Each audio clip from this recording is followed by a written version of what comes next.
இந்திய test cricket அணியினுடைய தடுப்பு சுவர் யாரு? ராகுல் டிராவிட் தான் சொல்லுவாங்க.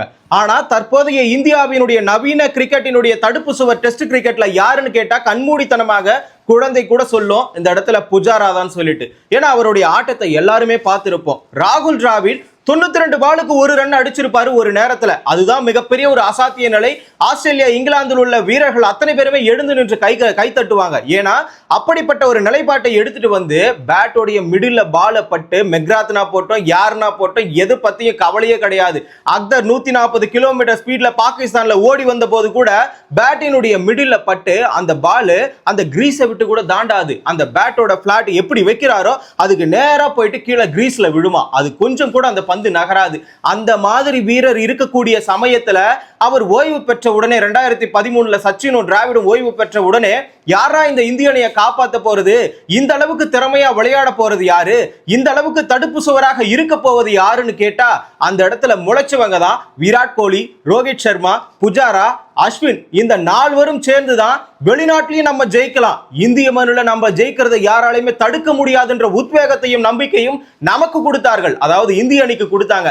அப்படிப்பட்ட வீரர்கள் தொடர்ந்து ஓய்வை அறிவிச்சுட்டாங்க. ஒருத்தர் மே மாசத்துல, அதாவது 2 பேர் மே மாசத்துல, ரோஹித் கோலியும் 2 பேரும் சேர்ந்து மே மாசத்துல காலி.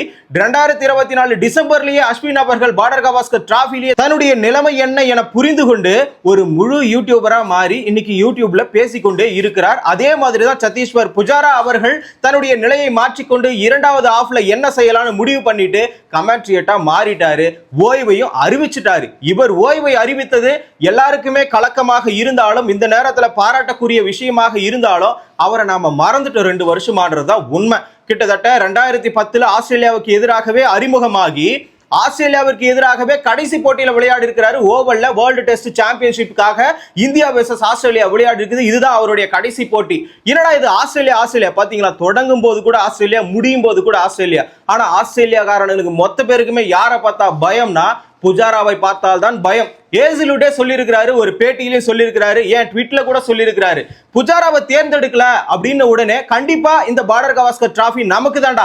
ஏன்னா 3 தொடர் ஆஸ்திரேலியாவில் நடந்திருக்கு. அதுல 2 தொடர்ல இந்தியா தான் ஜெயிச்சிருக்கு. கிட்டத்தட்ட 2018, 2020 to 21, இந்த 2024 to 25 இந்த சீசன்ல மட்டும்தான் புஜாராவை தேர்ந்தெடுக்கலன்னு உடனே எங்களுக்கு வெற்றி கன்ஃபார்ம்னு சொல்லிட்டு ஏசிலுட் முடிவு பண்ணிட்டாருன்னு சொல்லிட்டாரு. ஆனா ஒரு நேரத்துல 2018 இவர் ஆடிய ஆட்டத்தை பார்த்துட்டு கண் கலங்கி விட்டாங்க ஸ்டார்க்கும் ஹேசிலுட்டும் கமின்ஸும். என்னடா இது, ஓய்வறையில போனாலும் புஜாராவை பத்தின டிஸ்கஷனு, உள்ள கிரவுண்டுக்கு வந்தாலும் புஜாராவை எப்படி அவுட் எடுக்கிறது, அந்த ஆள் அடிச்சுட்டே இருக்கான், அவனை எப்படி கண்ட்ரோல் பண்றதுன்னு கூட தெரியல. எங்க போனாலும் புஜாராவை பத்தி ஏன் பேசுறீங்கன்னு சொல்லிட்டு தன்னுடைய நிலைப்பாட்டை வெளிப்படுத்தினார் ஹேசிலுட். அதாவது அந்த குழப்பமான நிலை, அவர் அவுட் எடுக்க முடியல. கிட்டத்தட்ட 2018 பார்டர் கவாஸ்கர் டிராபில ஆஸ்திரேலியாவிற்கு எதிராக 1258 பந்துகளை ஆடி 500 ரன்னுக்கு மேல குவிச்சிருக்கிறாரு. 2020 அதே மாதிரி 920க்கு மேல பந்துகளை ஆடி அதுலயும் ஓரளவுக்கு ரன்னை குவிச்சிருந்தாரு. ஆனா ரொம்ப ட்விஸ்ட் என்ன தெரியுமா, 2017 இந்தியாவுக்கு ஆஸ்திரேலியாவுக்கு மேட்ச் நடக்குது. இந்த மேட்ச்ல தொடர்ந்து 5 நாள் பேட்டிங் விளையாடி இருக்கிறாரு சத்தீஸ்வர் புஜாரா. வரலாற்று 40 ஆண்டு கால கிரிக்கெட் வரலாற்றிலேயே இதுதான் முதல் முறை ஒரு நபர் 5 நாட்களும் டெஸ்ட் கிரிக்கெட்ல பேட்டிங் விளையாடினது. அந்த வகையில 525 பந்துகளை மீட் பண்ணி இருக்கிறாரு. கிட்டத்தட்ட யார் ஒரே இன்னிங்ஸ்ல அதிகமான பந்துகளை மீட் பண்ணதுன்னு கேட்டீங்கன்னா இதுக்கு முன்னாடி 495 பந்துகளை பாகிஸ்தானுக்கு எதிராக டிராவிட் அவர்கள் மீட் பண்ணி இருந்தாரு. அவரையும் அந்த ரெக்கார்டையும் உடைச்சு தள்ளிட்டு 525 பந்துகளை ஒரே இன்னிங்ஸ்ல ஃபேஸ் பண்ண ஒரே கிரிக்கெட் வீரர் இந்தியாவில் இருந்து புஜாரா மட்டுமே என்ற ஒரு நிலைப்பாட்டை கொண்டு வந்தார். இந்த மாதிரியான சாதனைகள்லாம் அசாத்தியமான ஒரு சாதனைகள். உடலை வருத்தி கொண்டு பந்துகளை எதிர்கொண்டு எதிரணி பவுலர்களை அந்த சோர்வடைய செய்து அதன் மூலமாக அந்த வெற்றி கனியும் பறிச்சு தந்து இந்தியாவை தலைநிமர வைத்தார். வெளிநாடுகள்லயும் சரி உள்நாட்டிலும் சரி அவர் இருந்தாலே ஒரு பயம் தான். அதுக்காக தான் சச்சின் அவர்களும் அவருடைய ரிட்டையர்மெண்ட் குறித்து என்ன சொல்லியிருக்கிறார்னா, நீங்க 3rd பிளேஸ்ல வந்த உடனே எங்களுக்கு மன உறுதி வந்துடும், நிம்மதி கிடைச்சிடும், இதுக்கப்புறம் இவன் பார்த்து பண்றான் அப்படின்ற ஒரு மனநிலை எல்லாருக்குமே வந்துடும். இந்திய ரசிகர்களாக இருக்கட்டும், இந்திய கிரிக்கெட் வீரர்களாக இருக்கட்டும், களத்துல உங்களுடன் எதிரில் இருக்கிற வீரராக கூட இருக்கட்டும், இவங்க எல்லாருக்குமே ஒரு நிலைப்பாடு வந்துடும். புஜாரா வந்துட்டாரு, இதுக்கப்புறம் பார்த்துப்பாரு. காபா டெஸ்ட் யாராலையுமே மறக்க முடியாது. அந்த வெற்றி எப்படி கிடைச்சதுன்னு சொல்லிட்டு எல்லாருக்குமே தெரியும். விவிஎஸ் லக்ஷ்மன் அவர்கள் இன்னைக்கு விவரித்து இருக்கிறார். உங்களுடைய திறமை நான் எல்லாத்தையுமே பார்த்தேன், ஆனா காபா டெஸ்ட்ல நாட்டுக்காக நீங்க எதை வேணாலும் செய்யக்கூடிய ஆளுன்றது அந்த இடத்துல தான் நிரூபிச்சீங்க.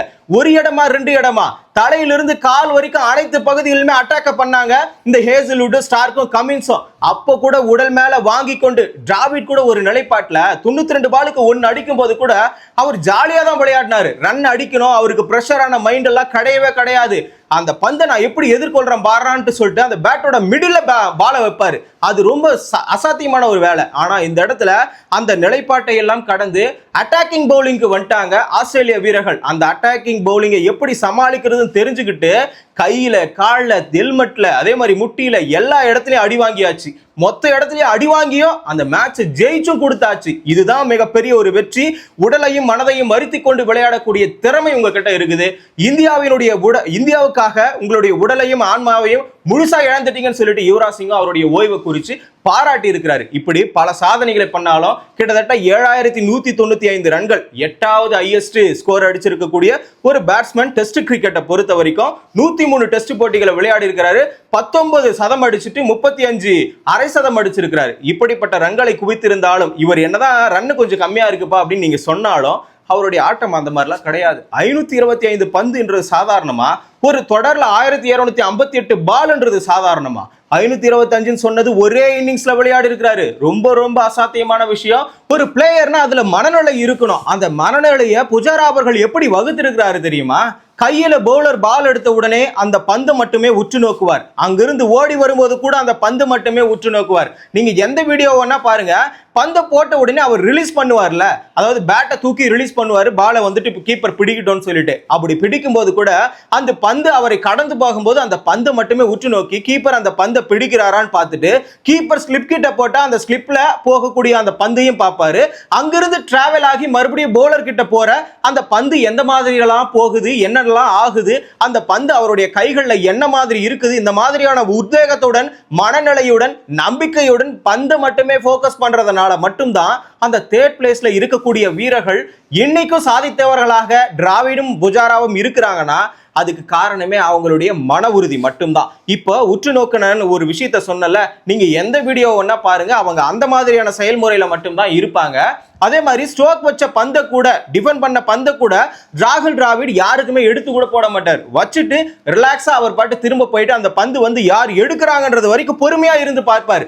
இதுதான் அந்த மனநிலையை வைத்திருக்கக்கூடிய அந்த தேர்ட் பிளேஸ்ல இறங்கக்கூடிய வீரர்களுடைய முழுமையான ஒரு மனநிலையாக இருக்கும். அந்த மனநிலையில் இருந்து கொண்டுதான் இவ்வளவு ரன்களையும் குவித்திருக்கிறார்கள். இன்னைக்கு ஃபர்ஸ்ட் ரெண்டாவதுன்னு சொல்லிட்டு ராகுல் டிராவிட், புஜாரா 2 பேர் மட்டும்தான் மாத்தி மாத்தி அந்த தேர்ட் பிளேஸ்ல அதிகமான ரன்களை வச்சிருக்கிறாங்க. சச்சின் அவர்கள் கடவுள், அதாவது கிரிக்கெட்டினுடைய கடவுள். அவரே என்ன சொல்லியிருக்காரு, புஜாரா வந்து களத்துக்கு வந்த உடனே எங்களுக்கு ஒரு நிம்மதி கிடைத்து விடும். ஏன் இந்தியாவுக்கே அது பெருமை தான். ஏன்னு கேட்டீங்கன்னா ஆஸ்திரேலியாவுக்கு எதிராக கிட்டத்தட்ட 2044 ரன் அடிச்சிருக்கிறாரு. 43 இன்னிங்ஸ்ல 5 சதம் அடிச்சிருக்கிறாரு. எந்த வீரர் இதை சாத்தியம் பண்ணியிருப்பான்? அதாவது ஆஸ்திரேலியா வீரர்களுக்கு ஒருத்தரை பார்த்தா பயம் இல்ல 2 பேரை பார்த்தா பயம். ஒன்னு விராட் கோலி, ஆக்ரோஷமான ஆட்டம். இன்னொன்னு புஜாரா, தடுப்பு சுவர்ரா, இவன் நவீன தடுப்பு சுவர், இவனை எடுத்துட்டா கண்டிப்பா முடிஞ்சு போச்சு. ரன் மெஷினா ஒரு பக்கம் விராட் கோலி இருந்தாலும், ரோஹித் சர்மா அதிரடியாக ஆடினாலும், இந்த இடத்துல அஸ்வின் சுழல் மாயாஜலத்தின் மூலமாக கட்டுப்படுத்தினாலும், இந்த இடத்துல புஜாரா நிதான ஆட்டத்துடன் வெறி கொண்ட அவங்கள வெறியேற்றுவார தவிர இவர் வெறியாக மாட்டாரு. அப்படிப்பட்ட மனநிலையில 4 பேர் சேர்ந்து ஆஸ்திரேலியாவை சுழல விட்டாங்க, இங்கிலாந்து பதற விட்டாங்க. இப்படி New Zealand, Australia, England, south Africa சொல்லக்கூடிய சேர நாடுகள்ல கூட நம்ம இந்திய அணி வெற்றி பெறும் என்ற மனநிலை கொண்டு வந்தவர்கள் தான் இந்த நால்வரும். 2013 இருந்து 2024 வரைக்கும் விராட் கோலியோட கேப்டன்சி தான். அந்த கேப்டன்சில ரன் மெஷினா விராட் கோலி இருந்தாரு. இவங்க 4 பேர் சேர்ந்து தான் மிகப்பெரிய ஒரு ரன் மெஷினியை நடத்தி இந்த இடத்துல டெஸ்ட் போட்டியில நம்பர் 1 டீமாவும் கொண்டு வந்தாங்க. வேர்ல்டு டெஸ்ட் சாம்பியன்ஷிப்புக்காக 2 முறை ஃபைனல் எடுத்துட்டு போனாங்க. கப் அடிக்கல உண்மைதான், ஆனா நம்பர் 1 இடத்துல பல வருடமாக இருந்தார் விராட் கோலியினுடைய தலைமையில. இதற்கெல்லாம் காரணம் யாரு? சச்சினும் டிராவிடும் போன பிறகு நம்பிக்கை இழந்த இந்திய அணியை பொற்காலமாக மாற்றியவர்கள் இந்த 4 வரும். ஆனா அந்த 4 வரைக்கே இன்னைக்கு ரிட்டையர்ட் ஆகக்கூடிய ஒரு நிலை. 4-5 ஆண்டுகள்ல கம்பீர் அவர்கள் நல்ல திறமையான ஒரு வீரர்களை கொண்டு வர வேண்டும் என்பதற்காக தான் இந்த முடிவை தீர்க்கமாகவே எடுத்திருக்கிறாங்க. அதுவும் அவங்களா ஓய்வு கொடுக்கிறதுக்கு காரணம் என்ன தெரியுமா? இவரா ஏற்படுத்தின ஒரு அழுத்தம். ஃபேமஸான ஸ்டார் கிரிக்கெட் வீரர்கள் எல்லாம் இந்த இடத்துல இருக்கக்கூடாது, இந்தியாவுக்காக விளையாடும் போது இந்தியா தான் வெற்றி பெற வேண்டும் என்ற மனநிலையில அவங்களுக்கு முட்டுக்கட்டையை போட்டு ஃபேமிலி அழைச்சிட்டு வரக்கூடாது, அதை பண்ணக்கூடாது, இதை பண்ணக்கூடாது, ரஞ்சி டிராஃபியை விளையாடணும், இந்த மாதிரி அழுத்தம்லாம் பிசிசிஐயும் கோச்சரும் கொடுத்ததுனால இவங்க ரிட்டையர்மெண்ட்டே கொடுத்துட்டு அவங்க பாட்டு கிளம்பி போயிட்டாங்க. என்னதான் ஒரு சகாப்தம் முடிந்தாலும் இன்னொரு சகாப்தம் தொடங்க தான் செய்யும். அப்படி தொடங்கிய சகாப்தத்துல எல்லா வீரர்களுமே சரியா கிடைச்சிட்டாங்க. தேர்ட் பிளேயர் மட்டும் இன்னும் கிடைக்கல. புஜாராவையே பயன்படுத்தி இருக்கலாம். ஏசலூட் சொன்ன மாதிரி அவர் தேர்வு செஞ்சிருந்தா அந்த பயமாச்சும் ஆஸ்திரேலியாக்காரனுக்கு இருந்திருக்கும்ல. அப்படி இருந்திருந்தா அந்த பயத்திலேயாவது பந்து வீசி இருப்பான்ல. ஏன்னா புஜாரா எந்த நேரத்துல என்ன பண்ணுவாருன்னு தெரியாது. உள்நாட்டு கிரிக்கெட்டுக்காக தன்னுடைய அர்ப்பணிப்பையும் இந்திய நாட்டுக்காக விளையாடும் பொழுது தேசிய கீதம் கேட்ட உடனே இந்தியாவுக்காக என்னுடைய ஆட்டத்தை முழுசா அர்ப்பணிக்க போறன்ற ஒரு சந்தோஷத்துல அவர் பயங்கரமா விளையாடி இருக்கிறாரு.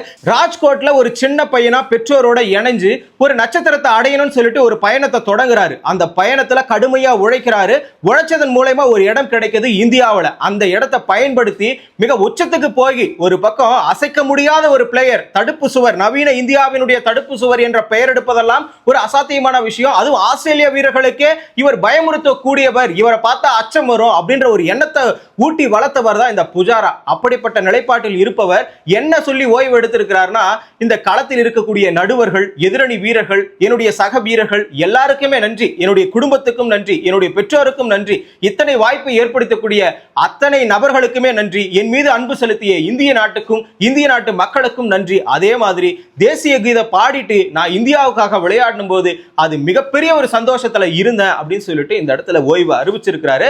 இந்த ஓய்வையே கிண்டல் அடிக்கக்கூடிய இடத்துல ஐஸ்லாந்து கிரிக்கெட் வாரியம் உள்ள நுழைஞ்சிருக்கிறது. அப்படி என்ன பண்ணாங்கன்னா இவங்க இந்த இடத்துல நாங்க 2 வருஷத்துக்கு முன்னாடியே அவர் ரிட்டையர்ட் ஆயிட்டாருன்னு நினைச்சிட்டோம், நாங்க இப்போ அவருக்கு ஓய்வு வாழ்த்து சொல்றதெல்லாம் சரியா இருக்காது அப்படின்னு சொல்லிட்டு கிண்டல் அடிச்சிருக்காங்க. உங்களுக்கு எல்லாம் என்ன தகுதி இருக்கு? அந்த ஐஸ்லாந்து கிரிக்கெட் வாரியம் எங்க தான் இருக்குது? ஆனா அதுக்கு ஒரு இந்திய ரசிகர் பதிலடி கரெக்டா கொடுத்திருக்கிறாரு. இவர் அடிச்சிருக்கிறாருல 7195 ரன்கள். அதை விட உங்களுடைய மக்கள் தொகை கம்மியா தான் இருக்கும். அவரை பார்த்து கிண்டல் அடிக்கிறீங்களா? எவ்வளவு பெரிய ஜாம்பவானு உங்க ஐஸ்லாந்து கிரிக்கெட் வாரியம். ஐஸ்லாந்து விட்டா வெளியவே தெரியாது.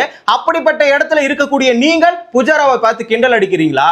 உலக நாடுகளே நடுங்கிய ஒரு தருணம். போர்ல கூட வீரன் நல்லா செலுத்தினாதான் அந்த இடத்துல ஏதோ குண்டு கிண்டுலாம் போட்டாதான் பயம் வரும். ஆனா அந்த இடத்துல நிதானமா அமைதியா ஒருத்தர் இருந்ததுனாலே பயம் வந்துருக்குதுன்னா அது எவ்வளவு பெரிய விஷயம்.